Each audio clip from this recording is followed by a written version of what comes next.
오늘 우리에게 주시는 하나님 말씀은 에베소서 2장 11절로 22절까지의 말씀입니다.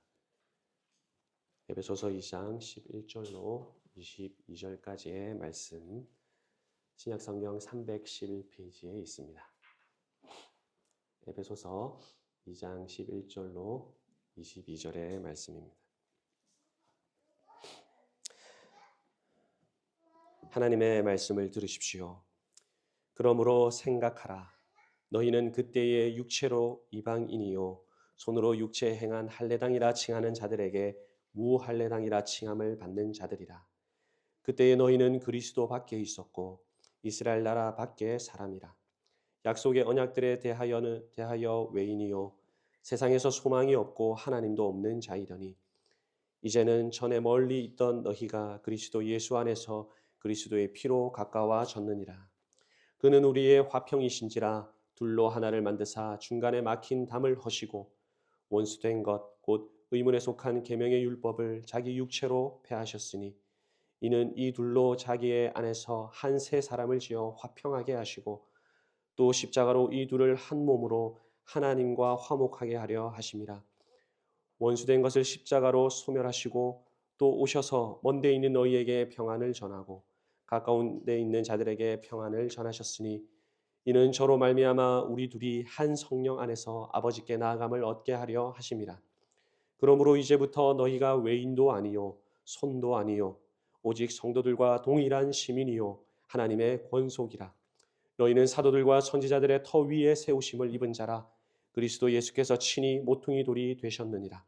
그의 안에서 건물마다 서로 연결하여 주 안에서 성전이 되어가고 너희도 성령 안에서 하나님의 거하실 초소가 되기 위하여 예수 안에서 함께 지어져 가느니라.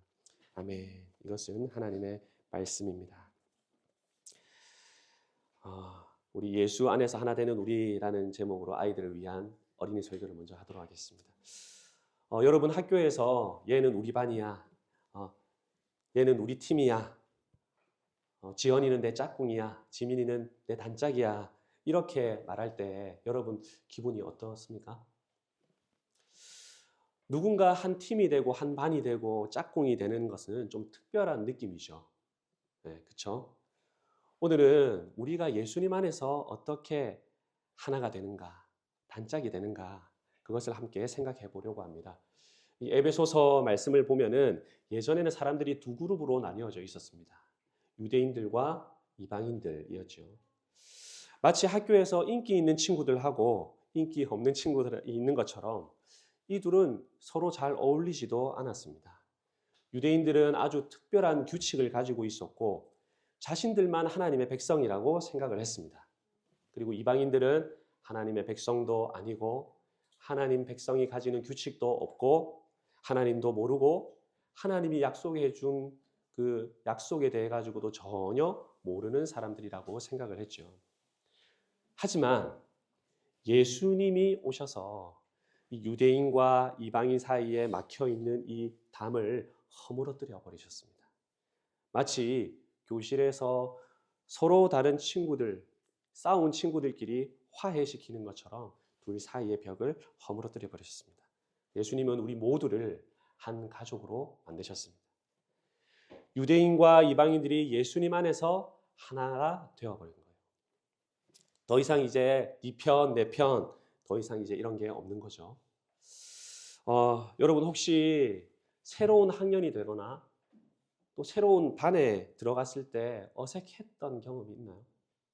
우리 지민이는 없었고 제가 들어보니까 서연이는 조금 어색했던 때도 있었던 것 같던데 처음에는 다 그렇죠. 하지만 시간이 점점 지나면 친해지고 하나가 되죠. 여러분 교회도 마찬가지입니다. 우리는 처음에 교회에 들어왔을 때는 어색할 수 있지만 예수님 안에서 함께 하나가 되고 자라가는 공동체입니다. 네 편, 내 편 나누지 말고 함께 자라가라고 예수님이 막힌 담을 다 허물어뜨려 주셨습니다. 그래서 성경은 우리 혼자 지어져 가는 성전이 아니라 우리가 함께 지어져 가는 성전이라고 이렇게 말을 하고 있습니다. 마치 레고 블록처럼 우리 한 명 한 명이 모이고 쌓여가지고 하나님이 거하시는 아름다운 집을 만들어가는 거죠. 레고 해봤죠? 레고 블록 막 쌓다가 가운데 있는 거 쑥 빼버리면 집이 됩니까? 안 됩니까?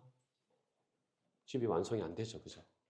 그것처럼 우리 한 사람 한 사람 정말 중요하고 성전을 지어가는 일은 절대 혼자서는 할 수 없는 일입니다. 하나님이 이 일을 할 수 있도록 우리를 예수님 안으로 다 모아주셨습니다. 우리 성격도 다 다르고 MBTI도 다 다르고 혈액형도 다르고 생김새도 다 다르지만 하나님께서 함께 주님의 집인 성전을 세워가라고 우리를 다 교회 안으로 불러 모아 주신 거죠. 그래서 교회에서 정말 중요한 게 하나 있어요. 그게 뭐냐면은 우리가 서로 사랑하는 거예요. 우리가 서로 하나 되는 거예요. 친구가 힘들어하면은 도와주고 새로 온 친구가 있으면 환영하고 서로 좀 다른 점이 있으면 이해하려고 노력하는 거죠. 이렇게 할 때에 우리는 진정한 하나님의 가족이 되어가는 거죠. 여러분도 우리 지민이, 지연이, 서연이 또 우리 더 어린 자녀들 하진이 여러분 전부 다 하나님의 특별한 가족입니다. 우리가 서로 사랑할 때, 이해할 때 하나님의 집으로 아름답게 잘 지어져 가는 거예요. 우리가 이렇게 함께 아름답게 지어져 가면 갈수록 하나님이 이곳에 계시는구나 하는 것을 우리가 더 크게 느낄 수가 있습니다. 하나님의 임재가 거하는 곳이 성전이거든요.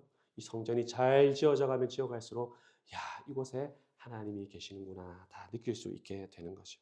그래서 오늘부터 우리 지민이, 지연이, 서연이 또 우리 하진이 그리고 우리 세아도 있고 우리 선우도 있고 목사님 말씀 다 알아듣죠? 오늘부터 친구들도 더 하나 되기를 힘써 주시기를 바랍니다. 그리고 서로를 위해서 기도해 주면 좋겠어요. 서연이는 지민이를 위해서 기도해 주고 지민이는 지연이를 위해서 또 서연이 언니를 위해서도 기도해 주고 지연이는 우리 하진이를 위해서 세아를 위해서 서로를 위해서 기도해 주면 참 좋겠습니다. 우리 모두 예수님 안에서 진정한 한 가족이 되어갈 수 있게 달라고 그렇게 기도합시다. 아멘. 네, 아멘. 예수 안에서 함께 지어져 가느니라 제목으로 오늘 말씀 선포할 텐데요. 저와 여러분은 하나님의 은혜를 인하여 믿음으로 말미암아 구원을 얻었습니다. 이 구원은 우리에게서 난 것이 아니고 하나님의 선물입니다. 은혜도 또 우리에게 주신 믿음도 모두 다 선물이었죠. 우리에게는 자랑할 것이 없습니다. 모두 하나님이 하신 일이기 때문에 이 구원의 하나님만 자랑할 수 있기를 바랍니다. 또한 우리는 선한 일을 위하여서 주 예수 안에서 새롭게 지음을 받았습니다. 주님 안에서 구원을 얻을 뿐 아니라 선한 일들을 위해서 주님 안에서 새롭게 지음 받았습니다. 우리가 주님 안에서 행할 때에 우리의 선행은 하나님이 예전부터 예정하셨던 대로 아름답고 귀하게 사용이 됩니다. 우리가 주님 바깥에서 하는 선행들 그것은 다 자기 자랑이 되고 자기 공로가 되고 자기의 의를 내세우는 악한 것이 됩니다. 하지만 우리가 주님 안에서 행할 때에 우리의 선행이 아름답고 하나님이 귀하게 사용하시는 선한 일이 됩니다. 그리고 오늘 본문이 이어지지요. 그러므로 생각하라. 그러므로 생각하라. 이렇게 이어지고 있습니다. 이 생각하라는 말은요. 기억해라. 그러므로 기억해라. 라고도 번역할 수 있습니다. 오늘 우리가 읽은 11절부터 22절까지 본문 전체에 나오는 유일한 명령어입니다. 그것이 생각하라는 것이죠. 오늘 설교를 한마디로 한다면은 생각해야 하는 설교다. 이렇게 말해볼 수 있겠습니다. 어떤 설교라고요? 생각하는 설교. 매주의 설교를 들을 때마다 우리가 생각하지 않는 것은 아니겠지만 오늘은 특별히 더 그렇습니다. 왜냐하면 바울이 우리에게 어떤 행동을 하라, 이것을 행하라 그렇게 말하지 않고 너희는 생각하라 이렇게 명하고 있기 때문입니다. 바울은 세 가지를 생각하라, 기억하라고 명령합니다. 첫 번째는 그때에 너희가 어떠했는지를 생각하라. 주님을 믿기 전에 너희가 어땠는지를 한번 생각해 보라 하는 것이죠. 여러분 11절에 보십시오. 11절에 보시면 그러므로 생각하라. 너희는 그때에라고 이렇게 말하고 있는 부분입니다. 11절부터 12절까지의 말씀. 예수님 믿기 전에 너희가 어땠는지를 생각해 보라. 그때를 생각해 봐야 됩니다. 그리고 두 번째로 지금의 모습을 생각해 봐야 합니다. 여러분 13절에 보십시오. 이제는 전에 멀리 있던 너희가 라고 말하죠. 이제는 너희가 어떠한지를 생각하라. 그렇게 명하고 있습니다. 그때의 모습을 생각했다면 지금 현재 너희의 모습이 어떠한지, 너희의 상태가 어떠한지를 생각해라. 그리고 세 번째는 무엇입니까? 19절에 보십시오. 그러므로 이제부터라고 말하는 부분입니다. 19절부터 22절까지의 말씀이죠. 이제부터 앞으로 어떻게 해야 할지를 생각하라 그 말입니다. 그러니까 이거 구분을 해보자면요, 그때에, 이제는, 그리고 이제부터 이렇게 세 부분으로 나누어 가지고 바울이 말하고 있는 것이죠. 저도 오늘 이 바울의 구분을 따라 가지고 차례대로 말씀을 드려보려고 합니다. 첫 번째로 그때에 우리가 어떠했는지를 생각하라 하는 말씀입니다. 여러분 19절 한번 보십시오. 19절. 너희는 그때에 육체로 이방인이요 손으로 육체에 행한 할례당이라 칭하는 자들에게 무할례당이라 칭함을 받는 자들이라. 그때에 너희는 그리스도 밖에 있었고 이스라엘 나라 밖의 사람이라. 약속의 언약들에 대하여 외인이요 세상에서 소망이 없고 하나님도 없는 자이더니. 그랬습니다.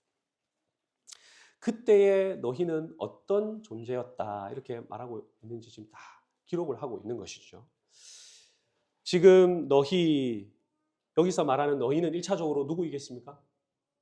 당연히 에베소 교회 성도들이겠죠.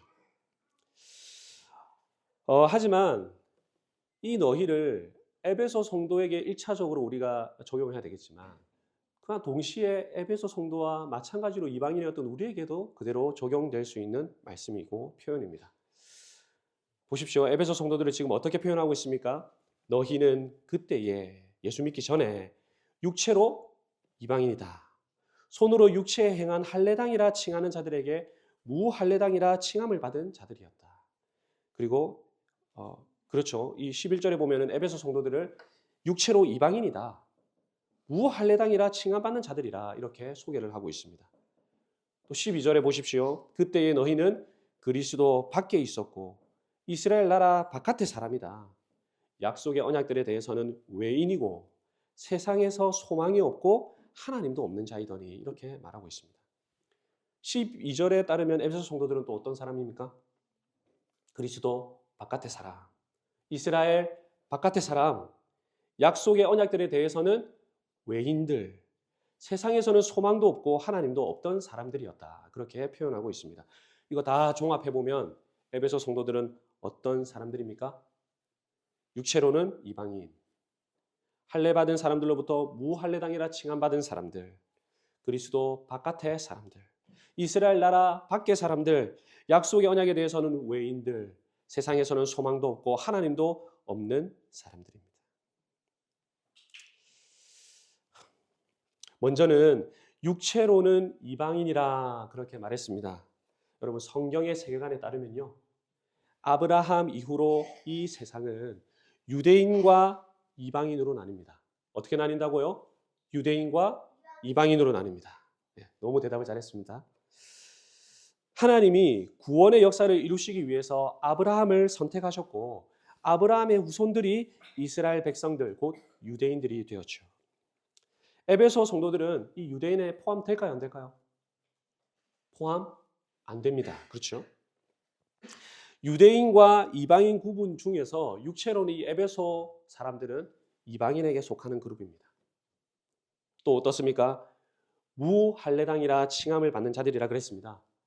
여러분 아브라함의 후손들은요 하나님과 언약을 맺은 백성들이기 때문에 언약 백성된 표시를 모든 가정에 대표되는 남자마다 다 언약의 표시를 가지고 있었지요. 그것이 바로 할례였습니다. 아브라함 이후로 유대인 남자들은 전부 다 할례의 표시가 있었습니다. 유대인인데도 불구하고 할례의 표를 받지 않으면 그 민족 중에서 끊어집니다. 유대인들과 이방인을 구분짓는 대표적인 언약의 표식이 할례였기 때문에 이 할례는 유대인에게는 있지만 이 지금 에베소 성도들에게는 있습니까? 없습니까? 없죠. 그래서 할례를 받은 사람들로부터 할례 없는 무할례당이라 칭함을 받는 사람들이 에베소 성도들이었습니다. 그리고 12절에는 그때의 너희는 그리스도 밖에 있었다 그렇게 말하고 있습니다. 그리고 지금까지 제가 강해 설교를 하면서 구원이라는 것이 누구 안에 있다고 말씀드렸습니까? 예수 그리스도 안에 있다고 그랬죠. 창세전 선택도 예수 그리스도 안에서 이루어진다고 그랬죠. 구속고 죄사함도 예수 그리스도 안에서 이루어진다고 그랬죠. 성령의 인침을 받고 우리가 주님과 함께 부활하고 하늘에 안심바 되는 것도 다 누구 안에서 된다고 그랬습니까? 그리스도 안에서 되는 일이라고 그랬습니다. 그리스도 안에서 이 모든 구원이 이루어집니다. 고로 구원은 그리스도 안에만 있습니다. 근데 에베소 성도들을 향해서 그때의 너희는 그리스도 어디에 있었다고 말합니까? 바깥에 있었다. 그렇게 이야기를 하고 있죠. 또 보니까 이스라엘 나라 밖의 사람이라 그랬습니다. 하나님의 언약 백성들인 이스라엘 나라에서 분리되어 있던 사람들입니다. 그 나라에서 제외되어 있습니다. 하나님의 다스림을 받지도 못했고 하나님께서 주신 율법도 없는 사람들이었지요. 하나님의 백성이 누리는 영적인 복과 특권을 전혀 누리지도 못했습니다. 그래서 이어지는 말씀에 보니까 약속의 언약들에 대해서는 또 외인이다 이렇게 표현하고 있습니다. 여러분, 약속의 언약들, 유대인들 한번 생각해 보십시오. 유대인들에게는 하나님이 구원의 약속을 해주셨습니다.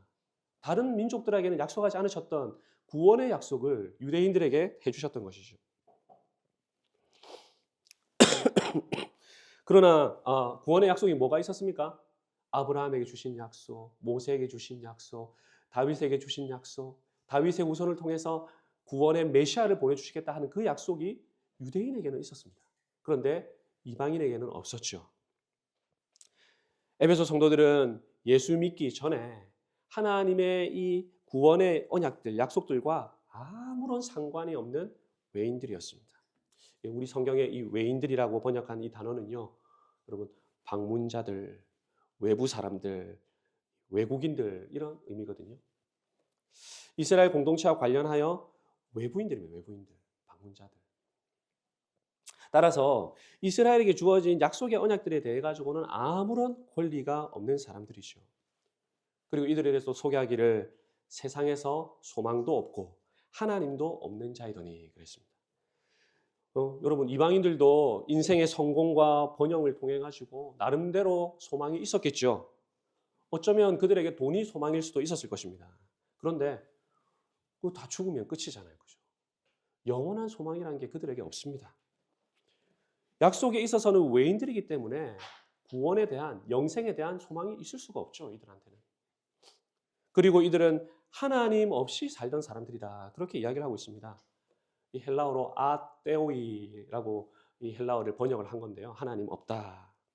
아는 부정어고 이 테오이는 God, 신이기 때문에 하나님 없다 번역을 지금 했습니다. 그런데 여러분 에베소에 신들이 많았습니까? 적었습니까? 에베소에 얼마나 종교적인 도시였습니까? 아르테미스 신전이 그 산 꼭대기에 위치하고 있고 하드리안 신전이 그 길에 놓여 있고 우리 보고 온 사람들 여기 좀 있는데요. 에베소는요 신들의 도시고 아주 종교적인 도시였습니다. 신들이 얼마나 많았는지 모르죠. 근데 여기서 하나님, 갓이 없었다 너희에게. 그 말은 무슨 말이겠습니까? 언약의 하나님, 이스라엘의 하나님, 아브라함의 하나님을 너희는 모르는 사람들이었다. 그 말이죠. 사도 바울이 에베소 성도들의 이 과거 모습을 쭉 설명하면서 너희들 생각해라. 너희들 기억해라. 왜 기억하라 할까요? 예수 믿기 전에 너희들이 얼마나 비참하고 절망적이었는지 그 상황을 잘 기억하고 생각해서 지금 현실의 너희의 모습을 더 감사하고 더 분명하게 알라고 그러는 것입니다. 과거를 알아야 현재에 대한 감사가 있는 것이죠. 여러분 에베소 성도들과 우리가 뭐 다른 게 있습니까? 우리도 육체로는 이방인입니다. 우리도 무할례당입니다.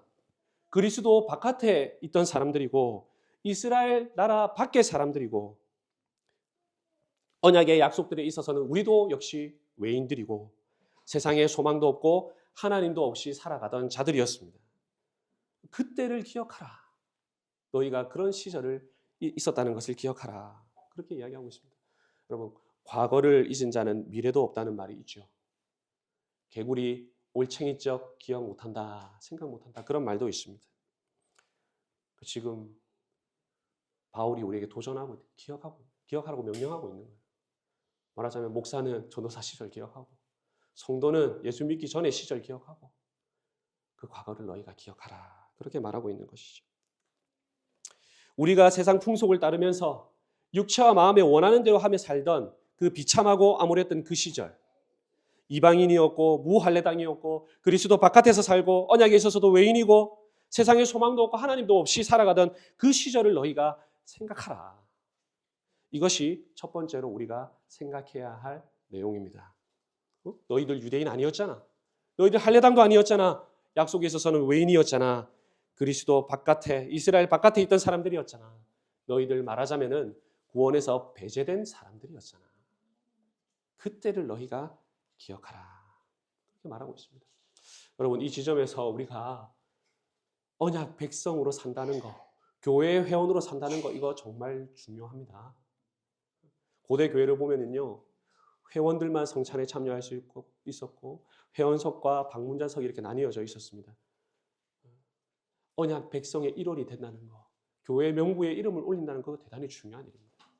여러분, 우리 교회를 충분히 알아보시되 방문자로 계신 분들 너무 오래 방문자로 계시지 않도록 하십시오.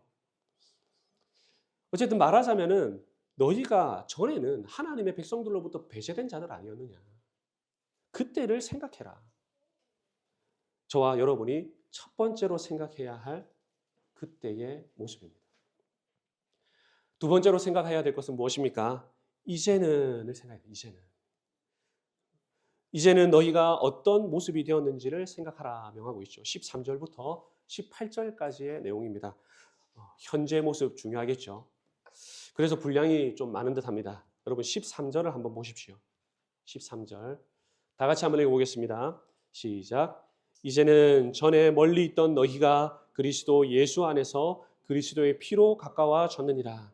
그는 우리의 화평이신지라 둘로 하나를 만드사 중간에 막힌 담을 허시고 원수된 것 곧 의문에 속한 계명의 율법을 자기 육체로 폐하셨으니 이는 이 둘로 자기 안에서 한 새 사람을 지어 화평하게 하시고 그랬습니다.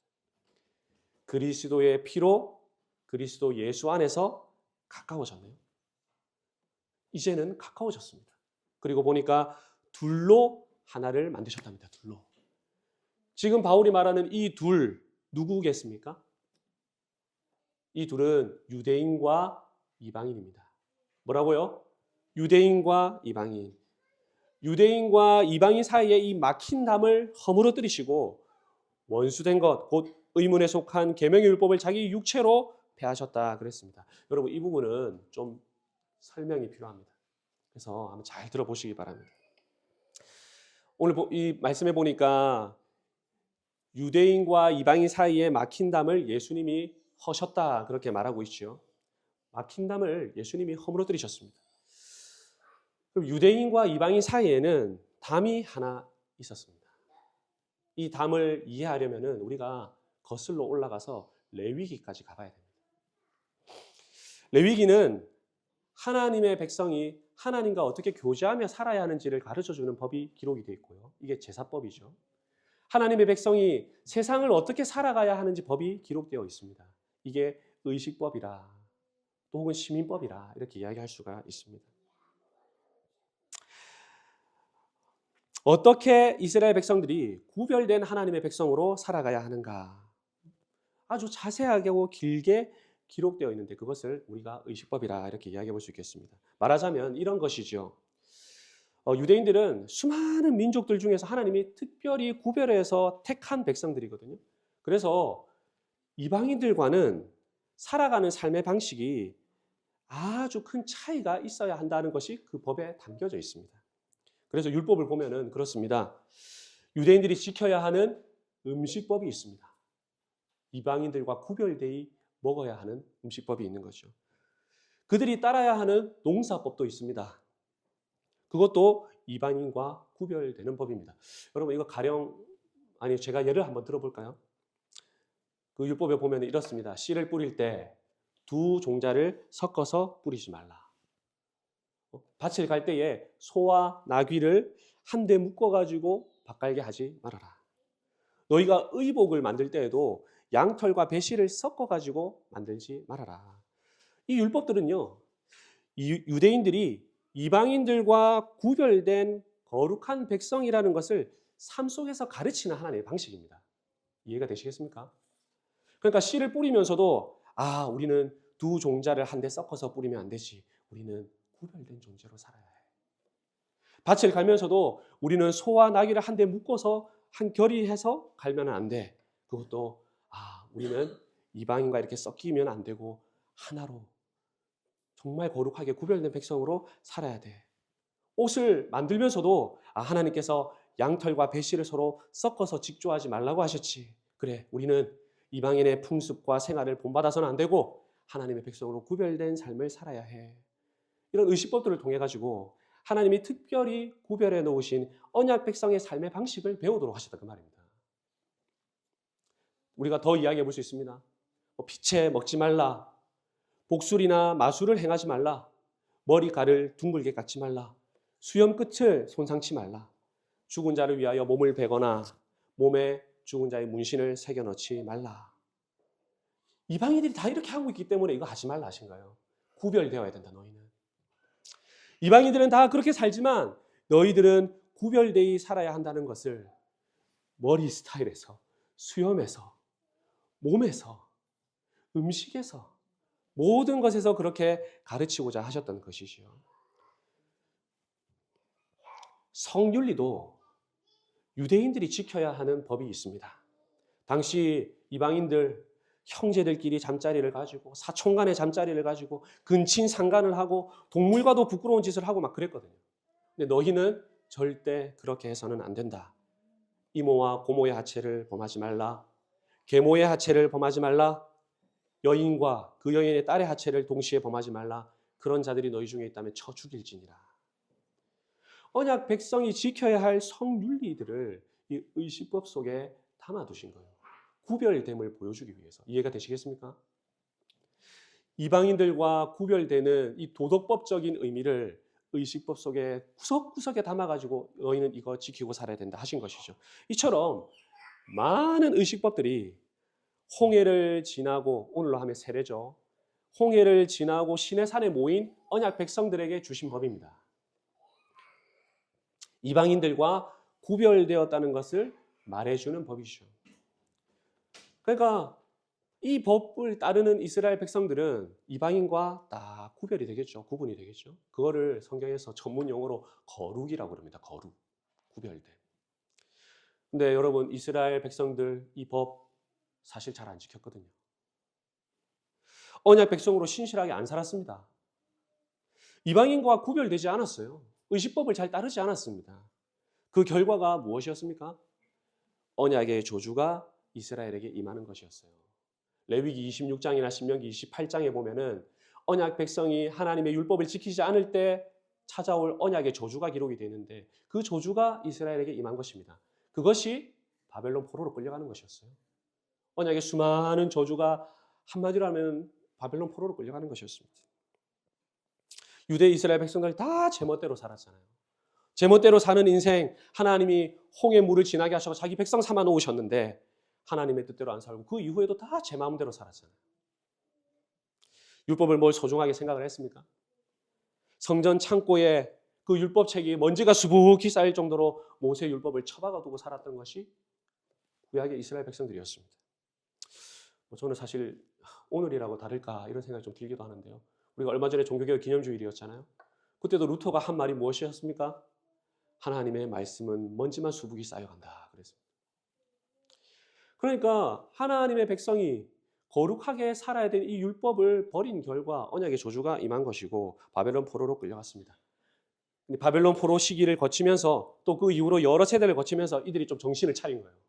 정신을 차리고 우리 민족이 말이지 왜 이렇게 바벨론 포로로 끌려가고 패망해 버렸느냐? 성전은 불타 없어지고 왜 사라지는 이런 일들이 생겼느냐? 율법을 철저하게 지키지 않아서 그런 것이다. 그래가지고는 율법에 아주 열심히 있는 바리새파들이 신약 시대에 등장하게 된 것입니다. 여러분 이 흐름을 좀 잘 아셔야 됩니다. 그런데 이들도 말이죠. 율법의 정신과 원래의 목적을 따라서 율법을 잘 지켜야 할 텐데 법조문으로 기록된 율법의 자구에 완전히 얽매여 가지고 율법의 정신은 다 잃어버렸단 말이에요. 율법이 요구하는 대로 성별되고 거룩한 하나님의 백성이 되어서 하나님의 자비롭고 은혜롭고 노하기를 더디하는 이 성품을 잘 반영해서 이방인들도 하나님 백성 되도록 만들어야 되는데 이것이 하나님이 이스라엘을 선택하신 목적이었는데 이 못난 유대인들이 언약 백성이라고 하는 이 바리새파 서기관들이 유대인들이 그렇게 안 한 것이죠. 오히려 담을 세워버린 것입니다. 야, 우리는 선민이다. 야, 너희들은 이방인이야. 야, 우리는 율법이 있어. 너희들 율법 없지? 우리는 할례 받았어. 너희는 할례도 없는 무할례자야. 우리는 천국 백성인데 너희는 지옥의 불쏘시개야. 그러니 우리는 너희와 상종도 안 하고 너희 같은 죄인, 너희 같이 할례 없는 자, 더러운 지옥의 불쏘시개들하고는 교제도 안 한다. 그 바리새인들이 다 그렇게 살았던 거예요. 그런데 우리 예수님 어떻게 하셨습니까? 예수님 오셔가지고 세리와 죄인들을 사랑하시고 그들에게 은혜를 베푸시고 구원을 베푸시고 함께 먹고 마셨습니다. 율법도 할례도 없는 이방인들을 위해서 백부장의 종을 살리기도 하시고 그렇게 은혜를 베푸셨습니다. 그걸 보았던 바리새인들이 야, 너희 선생 말이지 율법을 폐하러 왔구나. 세리와 죄인들과 앉아서 먹고 마시고 식사하는구나. 그러자 예수님이 하신 말씀이 무엇이었느냐? 내가 긍휼을 원하고 제사를 원치 아니하노라 한 뜻이 무엇인지 배웠더라면 너희가 그렇게 하지 않았을 것이다. 나는 율법을 폐하러 온 것이 아니라 완전하게 하러 왔노라 그러셨죠. 율법의 정신과 원리를 바리새인들은 중하게 여기지 아니하고 겉으로 드러난 율법의 의문들, 자구들, 율법의 그 법조문대로 지키느냐 그렇게 지키지 않느냐 그거를 아주 엄격하게 강조했단 말이죠. 자기도 사실 하나도 안 지키면서. 그래서 예수님이 뭐라고 비판하셨습니까? 화 있을진저 서기관과 바리새인들이여 너희가 박하와 회양과 근처의 11조는 들이되 율법에 더 중한 바 의와 인과 신은 버렸도다. 그러나 이것도 행하고 저것도 버리지 말아야 할지니라. 유대인들은 이방인들을 향해서 적개심을 가지고 이방인들도 하나님의 백성이 되려고 하니까 이 선생의 자리에 앉아있는 이 바리새인들이 자기도 지키지 못하는 것을 그 율법을 무겁게 요구하니까 하나님의 백성도 될 수가 없고 이런 상황이 계속 이어지고 있는 것입니다. 하나님이 택한 언약 백성이 하나님의 원수로 행하고 있는 것이죠. 예수님 시대에. 이 막힌 담을 어떻게 해야 되겠습니까? 이 막힌 담을 우리 예수님이 허물어뜨리신 거예요. 이 의식법, 이방인과 구별되어 살아가는 이 법, 하나님이 직접 제정하신 것인데 하나님이 스스로 이 법을 부정하실 수가 있습니까? 이방인과 구별되이 살아라는 이 율법의 요구를 누가 온전하게 지키셨을까요? 예수님 한 분밖에 없습니다. 예수님. 율법이 더 중하게 여기는 의와 인과 신을 지키신 분이 누구실까요? 예수님 한 분입니다. 나는 율법을 폐하러 온 것이 아니라 율법을 완성하러 왔노라. 그러니까 예수님이 이 구약 이스라엘 백성들에게 주어진 이 의식법을 완성하신 거죠. 구약의 의식법이 예수님의 율법의 완성으로 인하여서 이제는 폐지된 것과 다름이 없다. 그것을 확인시켜주는 아주 성경의 대표적인 말씀이 사도행전 11장의 고넬료 사건입니다. 여러분 이 사건은 정말 중요하기 때문에 여러분 잘 이해하고 기억하셔야 되는데요. 베드로가 구시 기도 시간에 기도하다가 환상을 보고서 고넬료의 집으로 가지 않습니까? 하늘에서 바구니에 음식들이 내려오는데 그 보자기에 담긴 바구니 속에 음식을 보니까 어떤 음식이었죠? 유대인들이 먹을 수 없는 속되고 부정한 음식들이 가득 담겨져 있었습니다. 그래서 하늘에서 소리가 나서 베드로야 집어 먹으라. 그러니까 베드로가 대답하기를 주님 먹을 수가 없습니다. 부정하거나 속된 것을 제 입에 넣어본 적이 없습니다. 이런 일이 3번이나 있었단 말이죠. 그 환상의 결론이 무엇이었느냐 하면 하늘에서 난 소리였는데 하나님이 깨끗하게 하신 것을 네가 속되다고 하지 말라. 그 말이 딱 끝나자마자 밖에서 문을 두드리는데 누가 보낸 사람들이었습니까? 이방인 고넬료가 보낸 사람들이었어요. 고넬료의 집에 가서 예수 그리스도의 복음을 전합니다. 그리고 말하기를 그런즉 하나님이 우리가 주 예수 그리스도를 믿을 때 주신 것과 똑같은 선물을 저희에게도 주셨으니 내가 누구간데 하나님을 능히 맡겠느냐. 유대인과 이방인 사이를 가로막더니 의식법, 음식법 이것을 잘못 이해하고 적용했던 바리새인들 때문에 생겨났던 그 수많은 적개심, 그로 인해서 유대인과 이방인 사이에 오랜 기간 막혀져 있던 이 담을 예수님이 자기 육체로 허물어 버리신 거예요. 그거를 사도행전 11장이 정확하게 보여주고 있는 것입니다. 예수님이 율법을 완전히 지키셨거든요. 예수님 안에서는 더 이상 이 구분이 사라지는 것이죠. 예수님이 구약의 율법을 완전히 지키셨고 의식법은 이제 그리스도의 완성하심으로 인해서 폐지된 것과 같은 게 되어버린 겁니다. 이것을 확증해주는 구속사적인 사건이 사도행전 11장의 고넬료 사건입니다. 구속자적인 사건. 제가 좀 어려운 말로 표현을 했지만 여러분 이거 반드시 여러분이 아셔야 되는 아주 성경의 흐름에 있어서 중요한 진리입니다. 그래서 여러분 15절 한번 보십시오. 원수된 것, 곧 의문에 속한 계명의 율법을 자기 육체로 배하셨으니 이는 이 둘로 자기의 안에서 한 세 사람을 지어 화평하게 하시고 지금 이 두 사람 누구입니까? 유대인과 이방인을 예수 그리스도 안에서 하나의 새로운 사람으로 만드신 거예요. 유대인이 어떻게 예수님 안에 들어왔습니까? 믿음으로 들어왔잖아요. 이방인이 어떻게 예수님 안에 들어왔습니까? 똑같이 믿음으로 들어왔잖아요. 이방인들이 유대인들과 똑같이 할례를 받고 율법을 잘 지켜가지고 예수님 안에 들어왔습니까? 믿음으로 들어왔습니다. 유대인들도 처음 자기에게 주어진 율법을 정말 잘 지켜가지고 예수님 안에 들어왔습니까? 하나도 못 지켰어요. 믿음으로 들어온 거예요. 이방인들도 유대인들도 믿음으로 들어왔습니다. 율법의 요구를 모두 만족시키신 예수님 한 분, 그분을 언약의 대표자요 우리의 구원자로 믿은 사람들이 유대인이나 헬라인이나 할 것 없이 다 그리스도 안에 들어온 것이죠. 그래서 사도 바울이 로마서에서 이렇게 말한 것입니다. 내가 복음을 부끄러워하지 아니하노니 이 복음은 모든 믿는 자에게 구원을 주시는 하나님의 능력이 됨이라. 첫째는 유대인에게요 또한 헬라인에게로다. 이렇게 하나님은 유대인이라고도 부를 수 없고 이방인이라고도 부를 수 없는 믿음으로 말미암는 새로운 한 사람을 딱 만드신 거예요.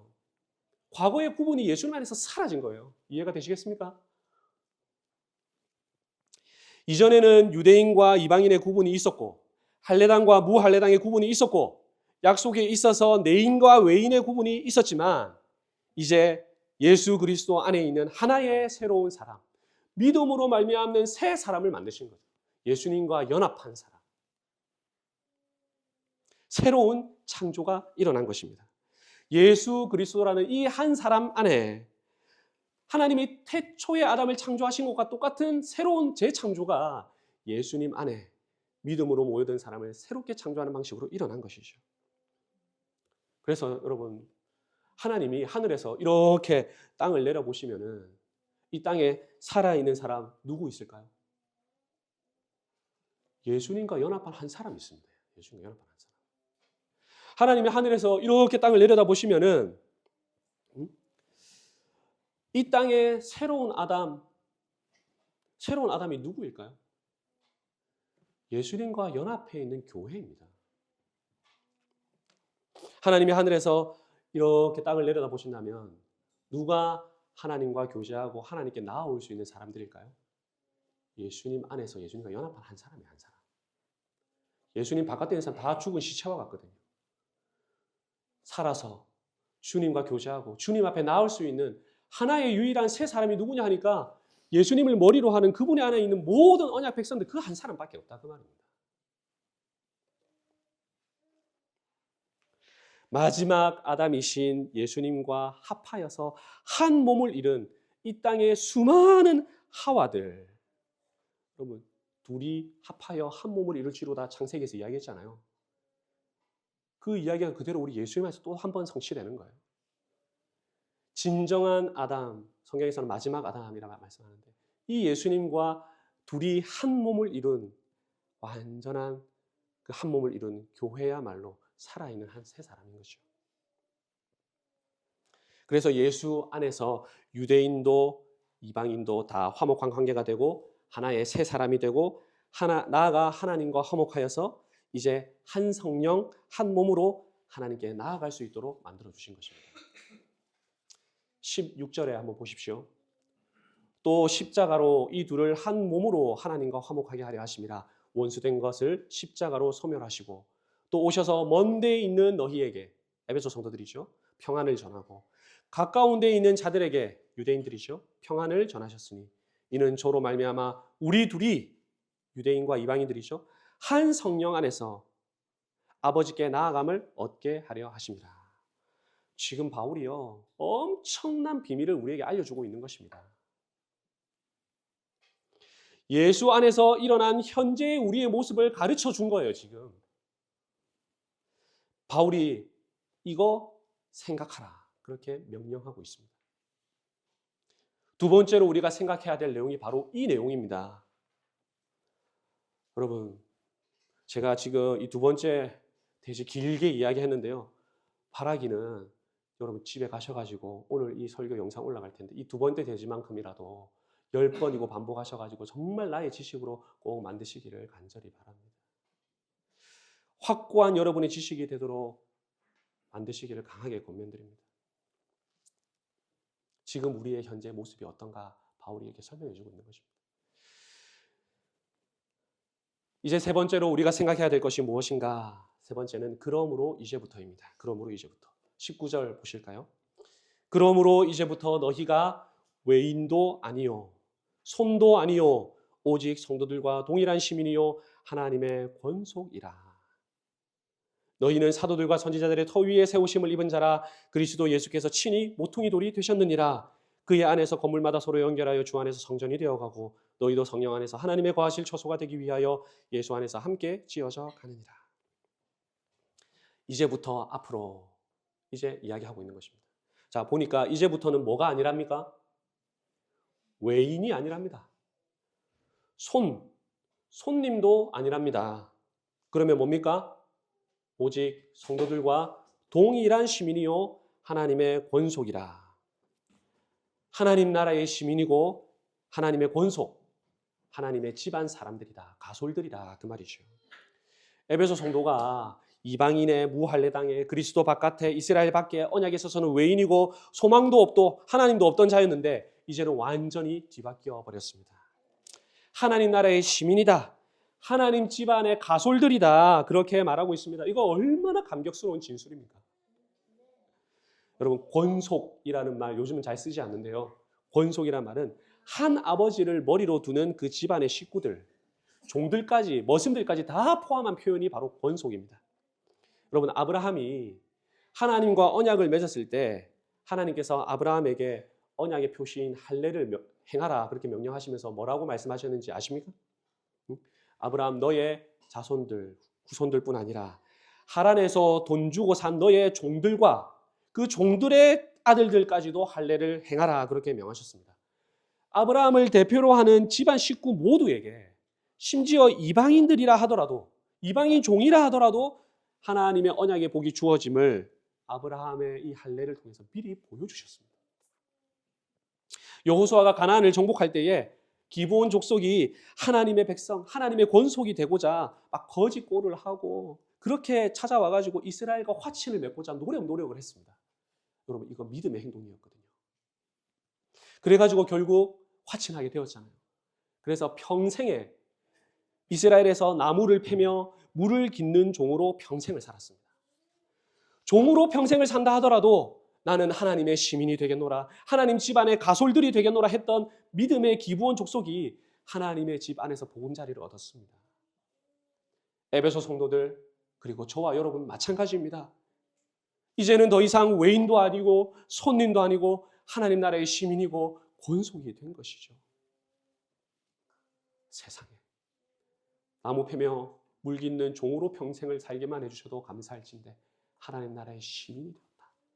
우리 지난 강해 설교에서는 이제 너는 내 자녀다까지 말씀하시는데 더 큰 감격이 있겠습니까? 그런데 더 놀랍게도 바울은 이어서 이런 말을 합니다. 20절입니다. 너희는 사도들과 선지자들의 터 위에 세우심을 입은 자라. 그리스도 예수께서 친히 모퉁이 돌이 되셨느니라. 그의 안에서 건물마다 서로 연결하여 주 안에서 성전이 되어가고 성령 안에서 하나님의 거하실 처소가 되기 위하여 예수 안에서 함께 지어져 가느니라. 시민이나 권속이 된다고만 하셔도 크게 감사할진데 주 안에서 성전이 되어간대요. 이방인들이. 하나님이 거하실 처소가 되기 위해서 예수 안에서 함께 지어져 간답니다. 여러분, 성전은 하나님의 임재가 있는 곳입니다. 하나님이 거하실 처소는 성전을 지금 또 다르게 표현한 동의어와 같은 표현입니다. 하나님이 사시는 곳, 하나님이 임재하시는 곳으로 이방인이었던 너희가 함께 지어져 간다. 그렇게 이야기하고 있습니다. 여기서 우리가 주목해야 될 단어가 있습니다. 그것은 바로 22절 말미에 나오는 주 안에서 함께 지어져 가느니라. 이 함께라는 단어입니다. 여러분, 지금까지 설교 잘 따라오고 계시죠? 오늘은 좀 길더라도 너무 중요하다고 생각하기 때문에 제가 길게 하는 것입니다. 잘 따라오셨다면 여러분 한번 답변해 보십시오. 예수님께서 왜 막힌 담을 하셨습니까? 14절에 한번 보십시오. 그는 우리의 화평이신지라 둘로 하나를 만드사 중간에 막힌 담을 하시고, 둘로 하나를 만드시는 게 막힌 담을 하신 이유였어요. 둘로 하나 만드는 거, 함께 하도록 하는 거. 예수님이 유대인과 이방인을 구분짓던 의식법을 완성하시고 폐하신 이유가 무엇입니까? 15절에 한번 보십시오. 원수된 것, 곧 의문에 속한 계명의 율법을 자기 육체로 폐하셨으니 이는 이 둘로 자기 안에서 한 세 사람을 지어 화평하게 하시고 또 십자가로 이 둘을 한 몸으로 하나님과 화목하게 하려 하십니다. 그죠? 한 몸으로 한 세 사람 만들려고 이 일을 하신 거예요. 왜 유대인들에게만 복음 전하신 것이 아니라 멀리 있는 에베소 사람들에게까지 복음을 전하셨습니까? 17절에 보십시오. 또 오셔서 먼데 있는 너희에게 평안을 전하고 가까운 데 있는 자들에게 평안을 전하셨으니 이는 저로 말미암아 우리 둘이 한 성령 안에서 아버지께 나아감을 얻게 하려 하십니다. 함께. 우리가 교회 되어 간다는 것은 한 몸이 되는 것이고 둘이 하나가 되는 것이고 하나의 세 사람이 되는 것입니다. 이어서 우리가 성전 되어 가는 것도 똑같습니다. 20절에 보시면은 벽돌끼리 서로 연결되는 것이고 또 22절에 보시면 하나님의 거하실 처소가 되기 위하여 함께 지어져 가는 것입니다. 사랑하는 우리 남천항 장로교회 성도 여러분, 성전이라는 곳은요 하나님의 임재가 가득한 곳이죠. 성도의 가장 큰 소원이 있다면 하나님의 임재를 정말 깊이 경험하는 것일 텐데 여러분 하나님의 임재를 크게 깊이 경험하고 계십니까? 우리가 왜 하나님의 임재를 경험하지 못할까요? 왜 하나님이 때때로 멀게만 느껴질까요? 하나님은요 둘이 하나 되는 것, 함께 지어져 가는 것, 서로 연결되고 함께 한 세 사람으로 이루어가는 그 성전이 지어져감을 통해서 하나님이 임재하시는 것입니다. 성전 자체가 하나님이 강하게 임재하시는 곳이잖아요. 근데 함께 지어져 가야 한답니다. 하나님이 임재하시는 그 성전이 되기 위해서 함께 지어져감이 없이는 하나님의 임재를 우리가 약하게 경험할 수밖에 없는 것이죠. 성도가 서로 교제하고 함께 지어져 가면서 하나 되는 곳이야말로 이곳에 하나님이 임재해 계시구나 하는 것을 느낄 수 있다 그 말입니다. 여러분 하나님의 임재를 원하십니까? 우리가 예배당 문을 열고 들어왔을 때 이곳에 정말 하나님의 사랑과 하나님이 이곳에 함께하고 계시는구나 느끼기를 원하십니까? 그렇다면 우리가 함께 지어져 가면 됩니다. 우리가 함께 자라가야 합니다. 왜 우리가 하나님의 임재를 경험하지 못할까? 왜 하나님은 내게 이렇게 멀게 느껴질까? 이런 고민이 있다면 우리는 반드시 함께 한 교회를 이루어 가야 합니다. 오늘날 이리저리 교회를 떠돌아다니는 사람들이 왜 이리 많습니까? 모르죠. 어찌 보면은 교회에 따뜻함이 없을 수도 있고 하나님의 사랑이 느껴지지 않을 수도 있고 또 교회의 큰 문제로 인해서 시험이 들었을 수도 있습니다. 어쩌면 교회 안에서 성도가 하나 되는 거 힘든 일일 수 있죠. 유대인과 이방인 서로 원수였는데 이 둘이 하나 되는 거 그거 보통 쉬운 일이었겠습니까? 정말 어려운 일이었을 것입니다. 하지만 오늘 말씀에 주 안에서 함께 지어져 간다. 한 성령 안에서 함께 나아감을 얻느니라 그랬습니다. 우리가 우리 힘으로는 못합니다. 우리 힘으로는 어려워요. 하지만 우리가 주 안에서 성령 안에서 함께 지어져 갈 수 있다. 그렇게 말하고 있습니다. 그래서 제가 여러분에게 도전합니다. 주 안에서 성령 안에서 함께 한 몸을 이루어서 하나님의 임재가 가득한 성전으로 우리가 같이 지어갈 수 있기를 바랍니다. 여기 우리 방문자들도 앉아 계시는데요. 오래된 방문자도 계시고 이미 완성된 교회를 찾아가는 그런 모습이 아니라 하나님이 우리를 함께 지어져 가라고 우리를 구속하시고 성도로 부르셨으니 여기 지금 이 미약한 남천한 장로교회를 함께 세우고 하나님이 거하시는 처소가 되도록 우리가 다 함께 지어져 갈 수 있기를 도전합니다. 서로를 더 사랑하고 서로와 더 한 몸이 되고 막힌 담들이 있다면 힘들겠지만 그거 다 믿음으로 허물어뜨려 버리고 서로의 약점 짊어지고 서로 부대끼면 아프고 찔리겠지만 그럼에도 주 안에서 한 몸을 이루기 위해서 믿음으로 한 몸 이루기를 도전하는 모든 성도님들이 되시기를 성부와 성자와 성령의 이름으로 간절히 축원합니다. 아멘. 우리 주신 말씀 기억하면서 함께 한 몸 이루어가게 하여 주옵소서. 같이 한번 통성으로 기도하면 좋겠습니다.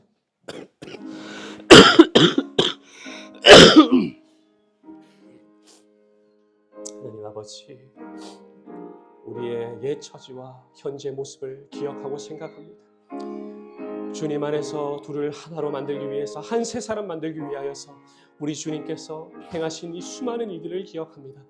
주여, 전에는 우리가 외인이었고 이방인이었고 무할례당이었고 언약 안에서도 외인이었고 소망도 없고 하나님도 없는 자로 살았지만은 주여, 이제 이후로는 하나님의 시민이요 하나님의 권속이요 함께 주님의 성전으로 지어져 갈 수 있도록 은혜를 더하여 주시옵소서. 나 혼자만 지어져 가는 것이 아니라 함께 지어져 가게 하여 주시고 내가 이들과 함께 있을 때 참 성전임을 기억하게 하여 주시고 우리의 연약함, 약점 그런 것들 다 믿음으로 허물어뜨리고 서로 용납하고 사랑하며 이 공동체를 주님의 몸된 교회로 함께 세워갈 수 있도록 주여 우리에게 은혜를 베풀어 주시옵소서. 이런 은혜가 우리 가운데 풍성하기를 원합니다. 서로 하나 되기를 원하고 한 몸 되기를 원하고 한 세 사람을 이루어 한 성령 안에서 주 안에서 아버지께 나아감을 얻기를 원합니다. 서로 연합하게 하시고 하나 되게 하시고 사랑하게 하시고 정말 한 몸을 이루게 하여 주셔서 이 세상에 한 몸된 공동체가 여기 있노라 시할 수 있도록 주여 은혜를 더하여 주시옵소서. 우리에게 이런 은혜가 풍성케 하여 주시옵소서.